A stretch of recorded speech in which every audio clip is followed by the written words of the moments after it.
So you traveled a lot, right? I travel nonstop. I love travel.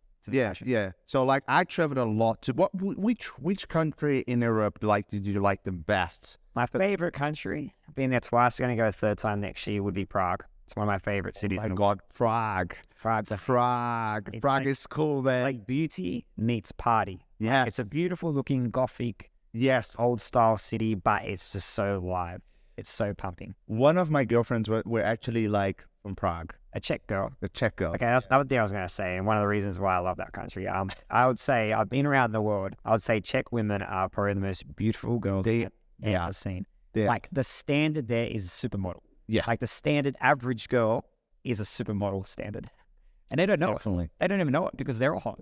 Yeah, yeah, yeah. It's amazing. Kind of like social media is changing the game now, because I feel like with social media now, you'll find that a lot of those girls, they are the girl from the small town that is beautiful and she doesn't know. She kind of like now have 100K followers on Instagram and has all these likes, and now she knows. They know now. Yes, Yeah. still like a lot of beautiful ladies. yeah. You never even see them on social media. You're just walking down the street, man. And Yep. Oh, saying that. it was one of those places I just loved getting lost in the streets. Was everywhere you meet, like every bar's going off, every girl's beautiful. And they're welcoming. Yeah. Oh, it's so friendly. So friendly. Yeah. It's one of the friendliest cities I've been to. Yeah.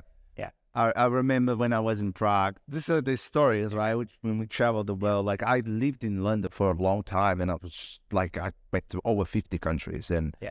Prague was definitely one of my favorites. I met my girlfriend later on, like she was in Canada, I was in Brazil, long story short. But I remember one day I was in this main square with the clock. Yep. And I met a girl, like the girl was there and I was with my friends. I'm going to approach her, and then I approached this girl, beautiful redhead girl. And we spoke for a little bit, and then we were going to meet later, but then I was going to leave Prague to go to Ibiza. And like we couldn't meet. And I was so disappointed, man, because we were talking on the phone and we didn't have enough time. Those things to that make didn't it happen. And I was like so disappointed. But then, yeah, I met a lot of people there. So Prague definitely, because I'm a party person. Like when I talk about traveling, I mean, not so much nowadays. Now, like I have a partner, so I want to more like travel to paradises with her. But like, You want to do the couple holidays? yeah. Or you're going to the party spots? Yeah. So, but definitely Prague is, do you know the club, the fourth or fifth level Yes. club? No, it was about 6 levels. Each one's a 6 different levels. theme. There's like ice bar. There's like Ice bar in the bottom. what was it? Yeah, and there was Got like the a name. rocks level. There's an R&B level. There's a disco level. Yeah, I know. It's a famous club there. Man, what a great night. Yeah. Oh, What a great night.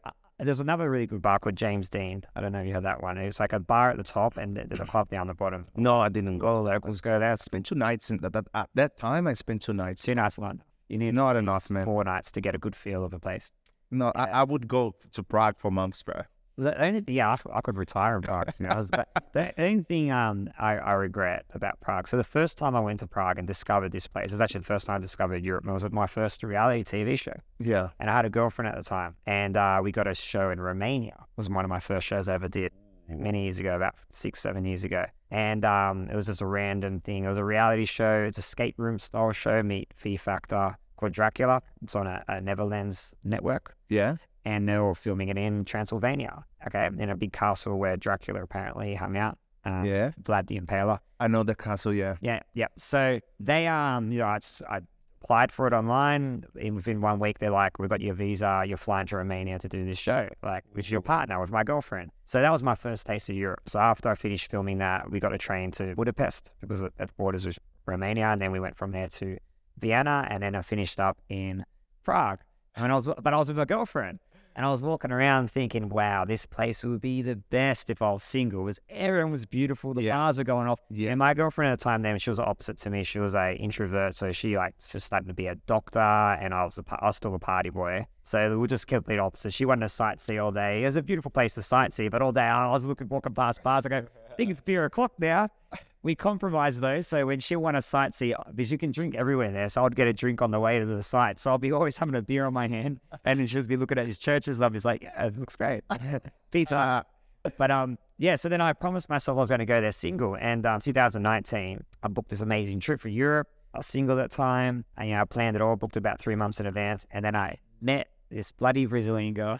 No, wait. You had the opportunity to go and make justice to make things right. Make things right and go to Europe and live the Europe fucking Life, you know what yeah. I mean?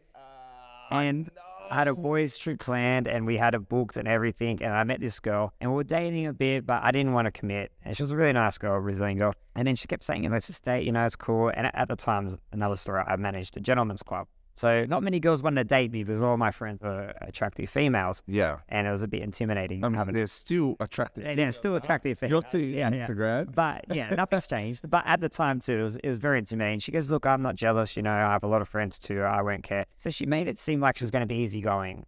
And I had this trip booked and I was like on my mind. And, it was 3 months away. I started seeing her. And then the closer it got to the trip, the more serious we got. And I ruined it for myself. And I was the only one that had a girlfriend when I went over there. But the worst part about dating a Brazilian girl, and this comes with a warning, whenever you date a Brazilian girl, is one thing I found out, extraordinarily jealous.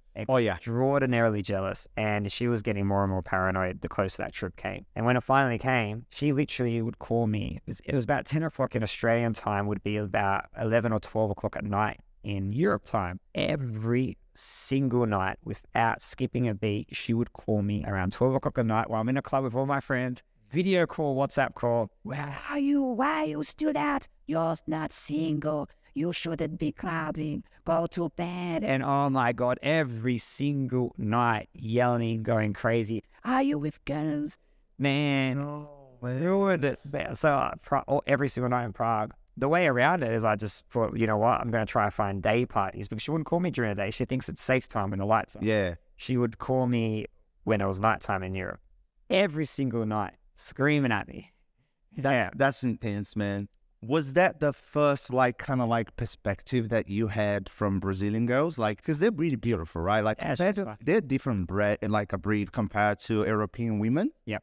But so personality-wise, would you say they're amazing? Look, they're very loving, but the only thing is that they're like two types of emotions, two extremes. They go from the most loving person in the world to the most angrious. We feel like snap, you got two styles of the spectrum. So that was Prague. Oh, that was through the whole entire Europe trip. Just every night. We went everywhere. We went from Prague to Croatia to Montenegro to Albania to Spain. Actually, Spain she was the most paranoid about because she has a thing with Spanish women. She reckons they're crazy and that they're going to try to rape me over there, and she's really worried. And you know what? She had every reason to be worried because the Spanish women are very forward. I reckon they're probably the most forward women in the world in Spain, yeah. Wow. Yeah, they were, they see what they like, they're going to go for it. They are the ones that make the moves. Yeah. It's impressive. Yeah. I admire it. And they're also quite beautiful. True. I think the more you go to north, women are going to get more introvert and mind the gap. But guys are also going to get more introvert as well. So that gives us space to... We have an added advantage, yeah. Yeah, kind of if you want to go out, meet women, you can just approach them and they get impressed quite easily. And they're like, wow, guys don't really approach me. Exactly. And then when you go south, it's Spain, man. It's Ibiza, it's Italy. It's a different story, That's it. It's party time. Yeah.